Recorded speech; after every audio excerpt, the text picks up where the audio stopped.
Los tres hombres de la Biblia, que nunca murieron. Si bien muchos conocen la famosa expresión, nada es seguro excepto la muerte, resulta que la Biblia, de hecho, menciona algunas personas que nunca experimentaron la muerte. Si bien muchos inicialmente pueden pensar en Jesús como un ejemplo, es una creencia central en el cristianismo, según los evangelios, que Jesús, de hecho, murió antes de su resurrección de entre los muertos. Sin embargo, la Biblia en realidad nos da los nombres de tres personas, que nunca vieron la muerte. La tercera persona, es objeto de uno de los mayores misterios de la Biblia. 1. Enoc. El primer hombre, en la Biblia del que se dice que nunca murió, era uno de los descendientes de Adán, no de Caín ni de Abel, sino del tercer hijo de Adán y Eva. También fue bisabuelo de Noé, tenía linaje de otras figuras notables de la Biblia. Ahora, en una era donde Dios aún no había establecido un límite de vida de 120 años como se menciona en Génesis capítulo 6 versículo 3, muchas personas vivieron mucho más de un siglo. Sin embargo, Enoc desafió las expectativas y se convirtió en padre a los 65 años, finalmente vivió hasta la edad de 365 años. Durante este periodo tumultuoso antes del gran diluvio, la mayoría de la gente no caminó fielmente con Dios. Siguieron su propio camino, por el camino torcido del pecado. Sin embargo, Enoc se destacó por caminar fielmente con Dios y desarrollar una relación profunda con Él. En Génesis capítulo 5, versículos 22 al 24 leemos, Enoc caminó con Dios y ya no existía, porque Dios se lo llevó. Este pasaje indica el estrecho vínculo de Enoc con Dios, y el hecho extraordinario de que Dios eligió llevarlo al cielo sin que experimentara la muerte física. Lucas menciona a Enoc en su lista de los antepasados de Jesús en Lucas, capítulo 3, versículo 37 remontándose hasta Adán. Hebreos 11 también menciona a Enoc en una lista de los antiguos antepasados israelitas que son elogiados por su gran fe. Hebreos capítulo 11 capítulo versículo 5, 6, dice, antes de ser apresado, fue alabado como alguien que agradaba a Dios. Y sin fe es imposible agradar a Dios porque cualquiera que acude a Él debe creer que Él existe y que recompensa a quienes lo buscan con fervor. A lo largo de la Biblia la frase Dios se lo llevó se usa repetidamente al referirse a Enoc. El libro de Hebreos aclara que esta frase no es solo simbólica, sino que significa que Enoc no experimentó la muerte como normalmente lo hacemos nosotros. Hebreos capítulo 11, versículos 5 y 6 refuerza esto, afirmando, por la fe Enoc fue quitado de esta vida, para que no experimentara la muerte. No pudo ser encontrado porque Dios se lo había llevado, porque antes de ser apresado, fue alabado como alguien que agradaba a Dios. Enoc también fue bendecido con el don de profecía al profetizar la venida de Jesucristo. Este ejemplo se describe en Judas capítulo 1, versículo 14 y 15 que dice, mira, el Señor viene con miles y miles de sus santos, para juzgar a todos y convencer a todos de todos los actos impíos que han cometido en su impiedad, y de todas las palabras desafiantes que los pecadores impíos han hablado contra él. Pero el legado de Enoc no terminó con él. Su bisnieto Noé también caminó fielmente con Dios. Debido a su justicia, solo Noé y su familia se salvaron del catastrófico gran diluvio. La vida de Enoc es un poderoso testimonio de fe, obediencia y veracidad que agradó a Dios hasta tal punto que decidió sacar a Enoc de este reino terrenal. Imagínense eso. 2. Elías. La figura más popular de la Biblia, que no murió, fue un profeta durante el reinado del rey Acab, la reina Jezabel en Israel. Era conocido por su audacia al hablar contra los ídolos y los falsos profetas. También realizó muchos milagros, como hacer descender fuego del cielo para demostrar que el Dios de Israel era el Dios verdadero. 2 Reyes capítulo 1 versículos 10, 12. Dios lo utilizó para provocar arrepentimiento y reforma en Israel. Durante este tiempo, la nación israelita se desvió de la fe de sus antepasados y abandonó a Dios para adorar ídolos paganos.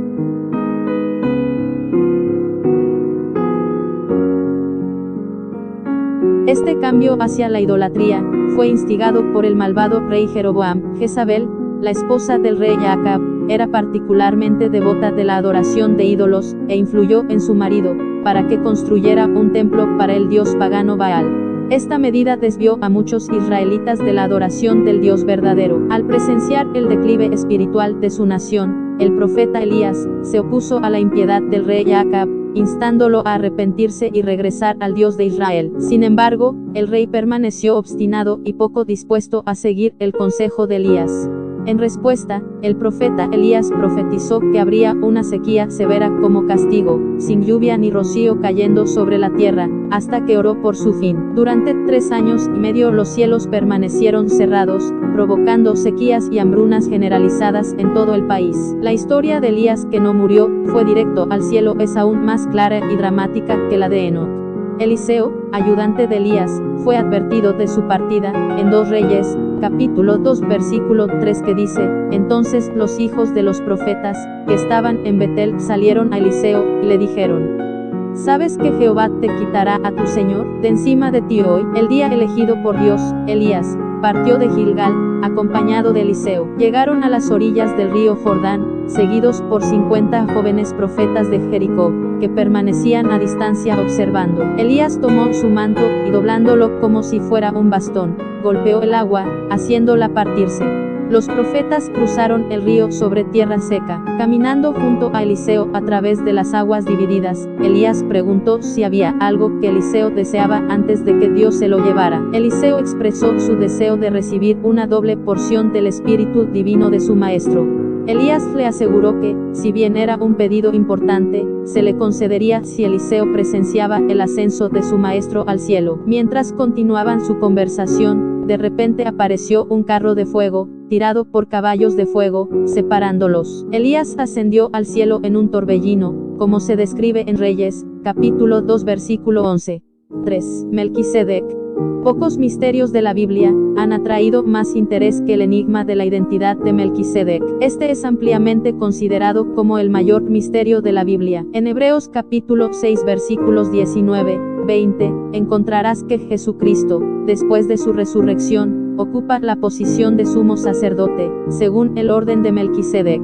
La traducción de Moffat lo expresa de manera más directa, afirmando que Jesús tiene un estatus equivalente al de Melquisedec, descrito como, con el rango de. Entonces, ¿quién es Melquisedec? Primero, vale la pena señalar tanto en el Antiguo, como en el Nuevo Testamento que la figura enigmática, Melquisedec, sirvió como sacerdote del Dios Altísimo, como se detalla en Génesis 14. Durante este tiempo, hubo una guerra entre varias ciudades antiguas, estados en Canaán y Mesopotamia, y Lot, el sobrino de Abraham, y su familia habían sido capturados.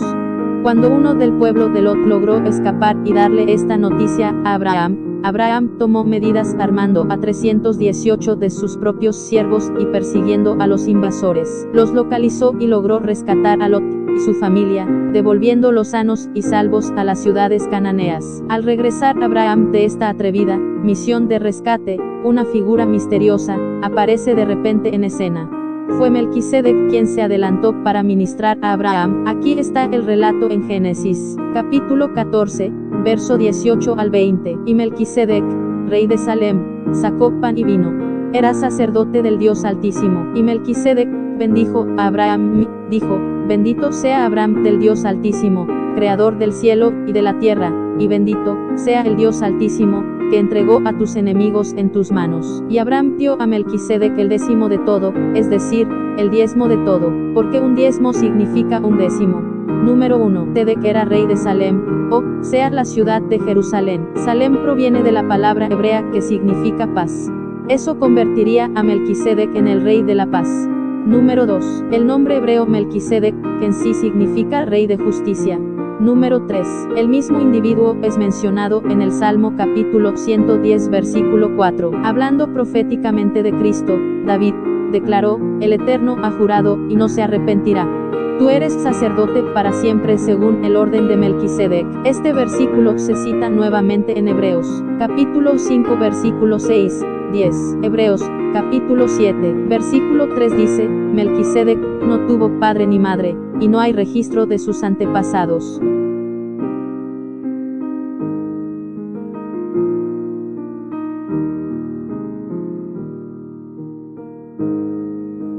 Él nunca nació ni murió, pero su vida es como la del Hijo de Dios, sacerdote para siempre. Esta es nuestra prueba de la Biblia de que Él nunca murió, pero esto todavía no resuelve nuestro misterio.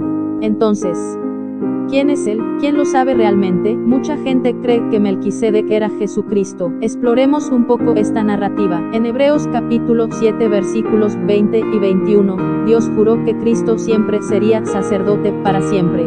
El texto dice, el Señor ha jurado y nunca cambiará de opinión. Eres sacerdote para siempre, con el rango de Melquisedec. Además, el hecho de que su nombre sea Rey de Justicia, es un punto en el que muchos se apoyan para hacer esta afirmación. El mismo Jesús dijo en Mateo capítulo 19 versículo 17, no hay nadie bueno sino uno que es Dios. La justicia propia humana, es, ante Dios, como trapos de inmundicia. Nadie puede ser justo excepto Dios. Entonces, el hecho de que el nombre de Melquisedec signifique Rey de Justicia, le da algo de vida a esta narrativa. Volviendo a Hebreos 7, recuerde que este hombre era el Rey de paz. Salem, de donde tomó su nombre Jerusalén, significa paz. Y recuerde, a Jesús se le llama príncipe de paz, lo que significa que ningún ser humano podría ser rey de paz. Romanos capítulo 3 versículo 10 y 17 nos dice que no hay justo, y no han conocido el camino de la paz.